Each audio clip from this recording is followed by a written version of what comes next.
تحياتي مبارك عواشير، شكرا على هذا اللقاء باش نعطي واحد توضيح حول ما تم ترويجه في جميع الوسائل الإلكترونية، منها فيسبوك، منها واتساب، منها انستغرام إلى آخره. هذاك الشيء تيدخل في إطار ديال الإرهاب والترهيب، باش نقولوا للساكنة ديال أورير كونوا على بال، عندكم العصابات ديال الاقتتال حذاري ثم حذاري. هذا لا أساس له من الصحة.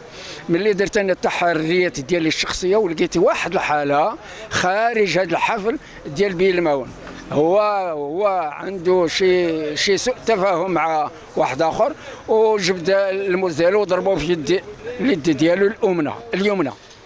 أما بالنسبة لهذا الحفل بصفة عامة، راه تحتفل الأمازيغ بهذا الموروث الثقافي الأصيل، لا أقل ولا أكثر. ماشي غير في أورير، راه في المغرب ككل، وحتى الجزائر وحتى شمال إفريقيا تحتفلوا بهذا بيلماون. وعلاش حنايا جينا لأورير وبغينا تبخيس السمعة ديال أورير وترهيب ديال الساكنة، وتنتمنوا ان شاء الله المسؤولون باش يردوا البال لهذه العمليه وهذا الحمله السوداء ضد سمعه أورير.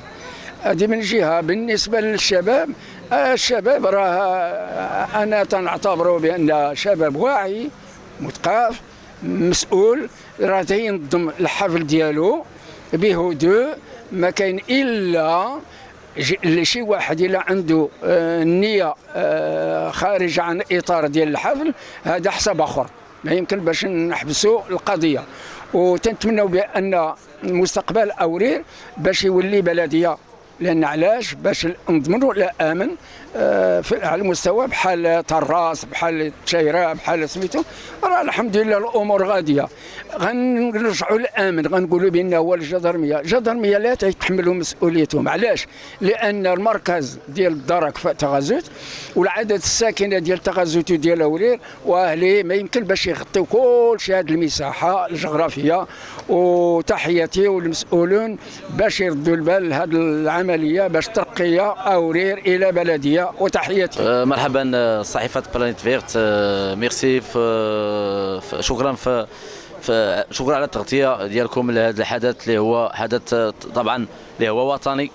هذا الشيء هذا وصل المغرب كامل، انتشر كنار في الهشيم، اللي هو نشر بعض الصور لا علاقة لها بجماعة أورير، اللي هي جماعة قروية غير بعيد على مدينة أكادير. الجميع يتحدث ويستفسر ما وقع بجماعة أورير. جماعة أورير هادئة والحمد لله. نحن هنا كأبناء المنطقة وكفعاليات المنطقة وكإعلامي المنطقة نستنكر بشدة ما تم ترويج له بأنه جماعة أورير. الصور تعود لسنة 2016 بدولة العراق، دولة العراق، لإحدى الحالات المرضية بإحدى المصحات بدولة العراق. الغالب في الأمر تم نشر هذه الصور بشكل كبير على مواقع التواصل الاجتماعي، كما يقال أنها تعود لجماعة أورير.